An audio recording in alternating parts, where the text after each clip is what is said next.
كان يستمتع بالعطلة نتاعو. كوتش،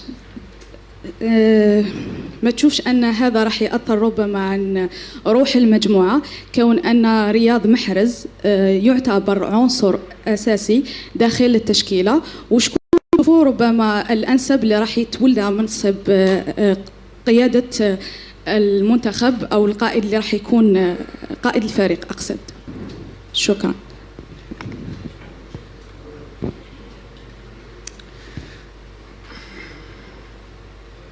Ça, Goulab Flanceya, aujourd'hui j'ai pas la force, désolé, j'ai pas l'énergie pour pouvoir aller chercher, c'est pas naturel pour moi de bien développer en arabe, c'est difficile, désolé, surtout pour des sujets aussi importants pour vous. Pour moi c'est une non-affaire, mais on a malheureusement besoin des fois de se mettre comme ça. C'est l'époque qui veut ça, du mauvais buzz, des ayats, j'ai même envie de dire, jusqu'à aller chercher à savoir pourquoi il est en vacances dans tel ou tel endroit. Je trouve que ça n'élève pas le niveau, excusez-moi du terme, du journalisme algérien, sportif en tous les cas. Le plus important c'est... c'est une question sur laquelle on peut répondre. Pourquoi il n'est pas là? On a donné une partie de la réponse. On a reçu un rapport médical de son club. Manchester City, seulement lui, qui dit clairement, et sans rentrer dans les détails, parce qu'il y a le secret médical. C'est pas de mon ressort. Je ne vois pas aussi même de quel ressort c'est de qui que ce soit pour pouvoir commenter la blessure exacte du joueur. Maintenant, si on veut rentrer un peu plus loin et se dire mais il a pu participer quand même à la dernière rencontre, presque même les 2 dernières rencontres, même en sortant assez tôt de la rencontre, ce qui pourrait être déjà une première des réponses.